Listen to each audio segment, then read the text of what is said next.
Alright, so we're going to be starting factoring now. And I typically like to start factoring with the harder problems first. So if you look, it's ax squared, so meaning the leading coefficient is something other than 1. So that's what I like to start with. Quick review. If I gave you 2x plus 1 times x minus 4, what would you do? Alright, I'm hoping everybody remembers you're just going to do double distributive property. So I have 2x squared, 2x times negative 4 gives me negative 8x, 1 times x gives me positive x, and then 1 times negative 4 gives me negative 4. Combine like terms, 2x squared minus 7x minus 4. Alright, so now what factoring is we're going to work backwards. We're going to start with this trinomial, and we're going to end up in the factored form of 2x plus 1. So actually and times x minus 4, excuse me. So what we're really doing is we're working backwards. Okay? We're working backwards from double distributive property or FOIL. So factoring is just unmultiplying. Okay? Now I highly suggest you take a few minutes, copy this down for yourself. This will save you a lot of trouble in the long run. Alright, so whenever you're factoring and we have a trinomial, the first thing you want to do is you want to look at the second sign, because we need to figure out what the signs are in the factored form. We need to figure out what those signs are going to be. Alright, so the thing we want to do is we always want to look at the first sign. Alright, we look at that first sign. We look at the second sign first. We look at the second sign. If it's positive, and you notice in both of these examples, it's positive. We're looking at that second sign first. If it's positive, then we know that both of these signs are exactly the same. They're either both going to be positive or they're both going to be negative. Alright? So you want to make sure that you're taking a look at that. So again, and I apologize, again, copy this down for yourself. On the left here, this is what I'm referring to as the unfactored form, and then on the right is what I'm referring to as the factored form. Alright? So copy that down. Oh my goodness.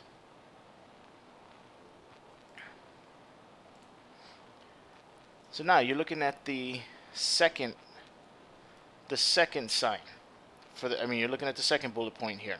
Alright? Second bullet point here. If the second sign is negative, so you'll see in both of these cases the second sign is negative. What that means now is the signs over here are going to be different. And it doesn't matter what the first sign, so it does not matter what this first sign is. I don't care at this point. All we know is both signs are going to be negative. So hit pause, take a minute, copy this down for yourself, because you will refer back to this quite a few times. And I'm telling you from experience, this will help. Alright? So copy it down for yourself.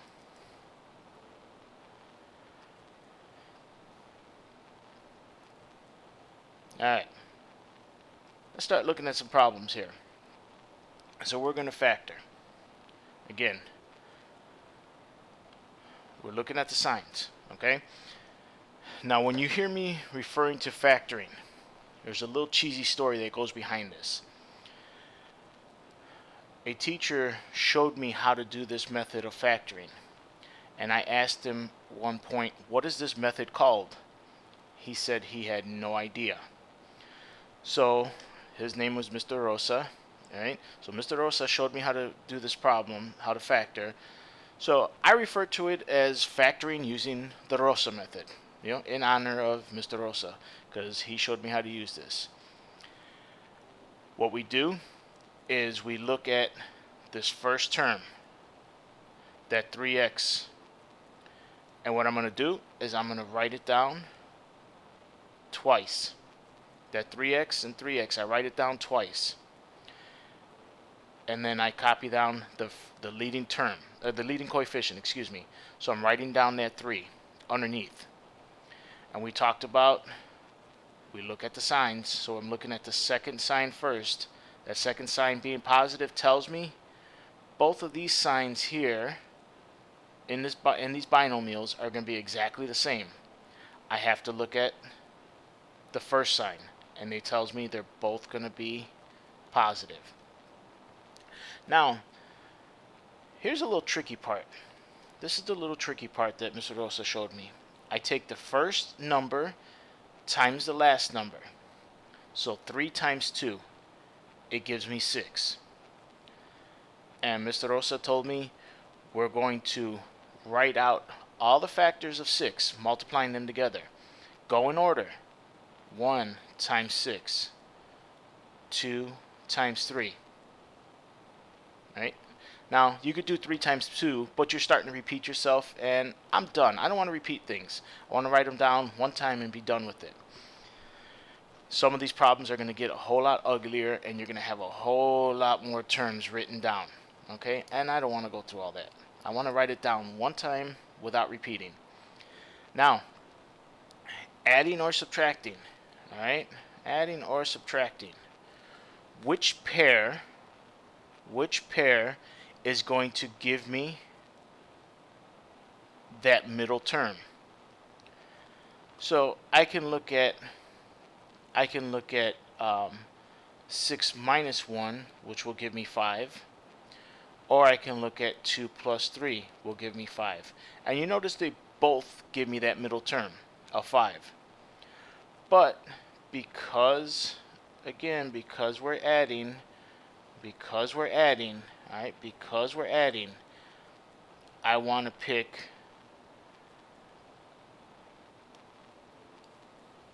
two plus 3. Now it doesn't matter where the 2 and the 3 go. Okay? Now, here was the other thing Mr. Rosa told me. Put a box around that first binomial and that 3, the 3 in the denominator. You notice I wrote that 3 all the way over to one side. I want to look at all 3 of these numbers. Is there anything besides 1 that will go into them? In this case, no. Nothing will go into them besides 1. So I'm going to take this 3 and I'm going to slide it over underneath this other binomial. As soon as I do that, I take the first binomial and I recopy it. I know it's a little confusing, but you'll get the hang of it. Again, I look at I look at just the numbers. Is there something that will go into all 3 of them? 3, 3, and 3? Yes, 3 will go into all of them. So 3x divided by 3 is 1x. 3 divided by 3 gives me 1. So plus 1, close my parenthesis. 3 divided by this 3 in the denominator gives me 1. And as soon as I get a 1 in the denominator, I'm done. Alright? Some of my students in the past they started coining this phrase, one and done.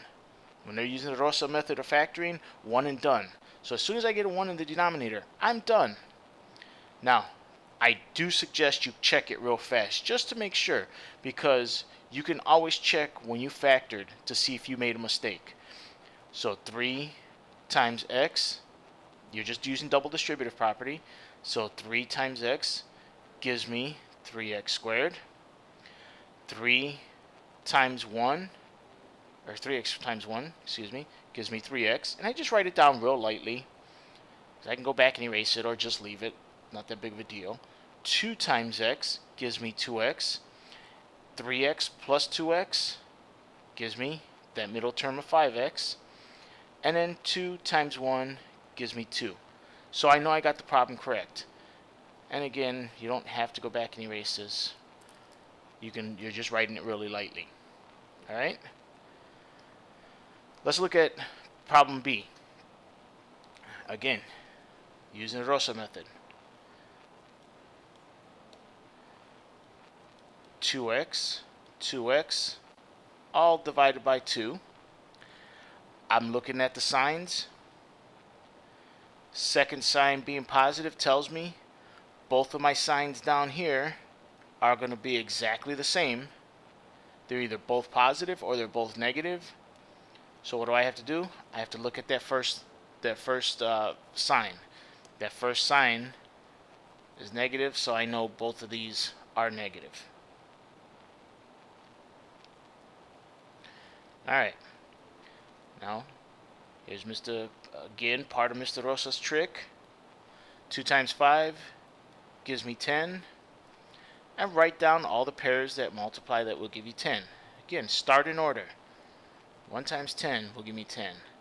2 times 5. Which pair will, adding or subtracting, will give me 11x. And the nice thing about Mr. Rosa's method is the sign doesn't matter. The signs don't matter. So adding or subtracting, what's going to give me that middle sign? What's going to give me that middle term of 11x? Well, 1 plus 10 will give me that 11. Alright, so put 1 there, put that 10 there. Alright, now we go back. Here's the other part of Mr. Rosa's method. Looking at all these numbers. Look at those 3. Oh, I forgot to put the row. He's going to get mad at me. Forgot to put the box. Focusing on those 3 numbers. Is there anything besides 1 that will go into all 3 of those?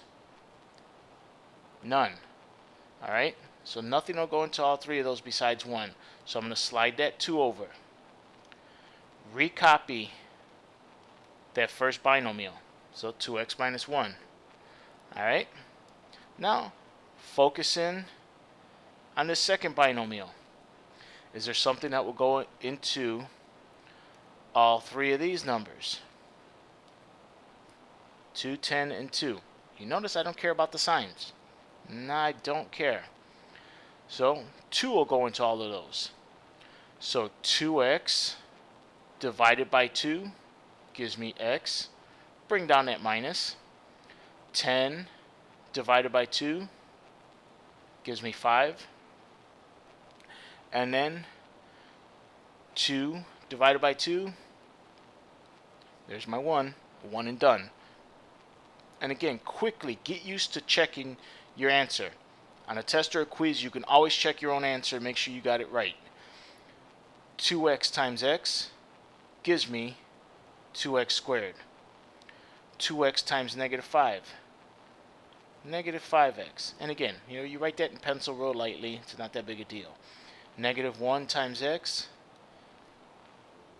Oh, I'm sorry. 2 times 5. I gotta learn to multiply. 2 times negative 5 is negative 10x. I apologize. Negative 1 times x is negative x. Add those together. Negative 10x plus another negative x gives me our negative 11x up here. Alright? And then negative 1 times negative 5 gives me my positive 5 up there.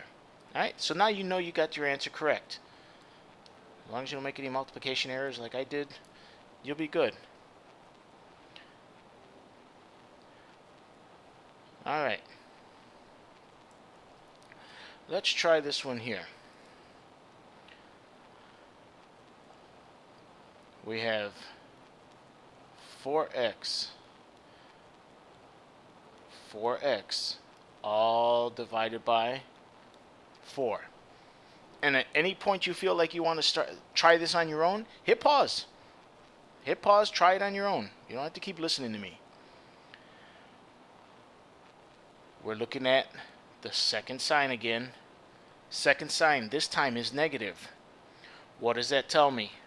Second sign being negative tells me that the signs here are going to be different.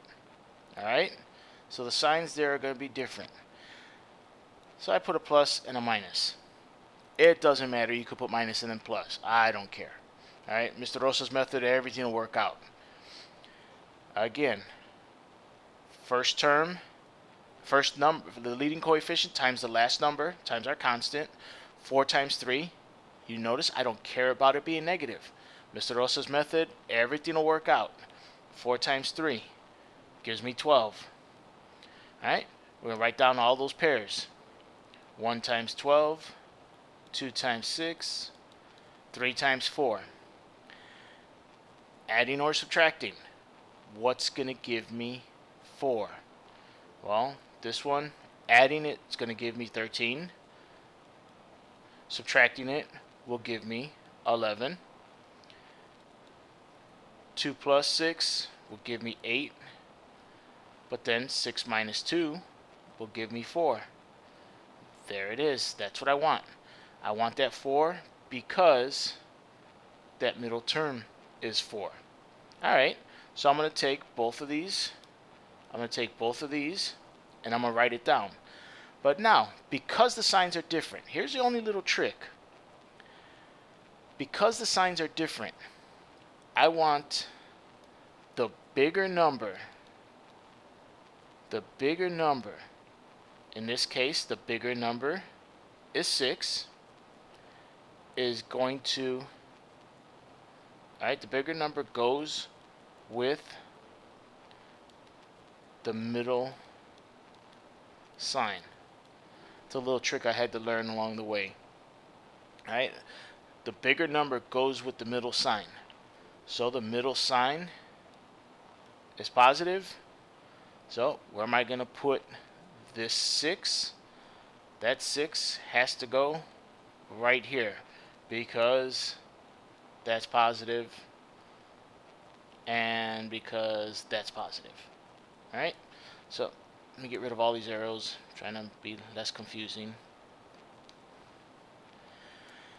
Alright, so we said the 6 was going to go there, so then the 2 has to go over here.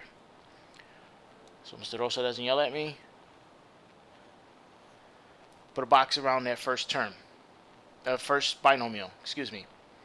And now I'm looking at it. What numbers will go into 4, 6, and 4 besides 1? 1's not going to help us. Well, if you look at it, 2 will go into 2 will go into 4, 2 will go into 6. Alright, so I'm going to divide everything by 2. Sometimes doing this seems to help some students to remember what they're doing. So 4x divided by 2 gives me 2x. Bring down that plus. 6 divided by 2 gives me 3. 4 divided by 2 gives me 2. Well, in these other problems up here, I kept getting 1 right away. Alright, we kept saying 1 and done. Well, sometimes you're not going to get 1 right away. Sometimes you're going to get another number, and it means you have to keep going. Alright, so let's isolate that binomial, so I'm just focusing in on that. Alright, let's start looking. 4, 2, and 2. What will go into all of those? Well, we're going to divide those by 2 again. Alright. So 4x divided by 2 gives me 2x. 2 divided by 2, my minus, 1. And then 2 divided by 2,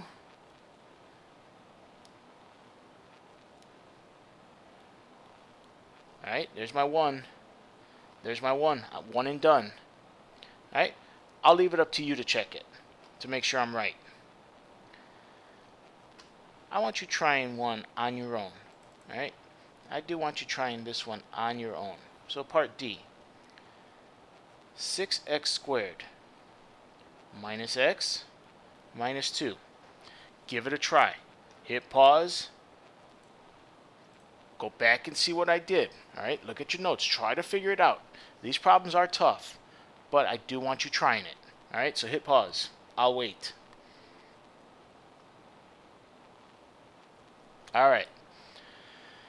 So according to Mr. Rosa's method, Mr. Rosa said we're going to write down that first term.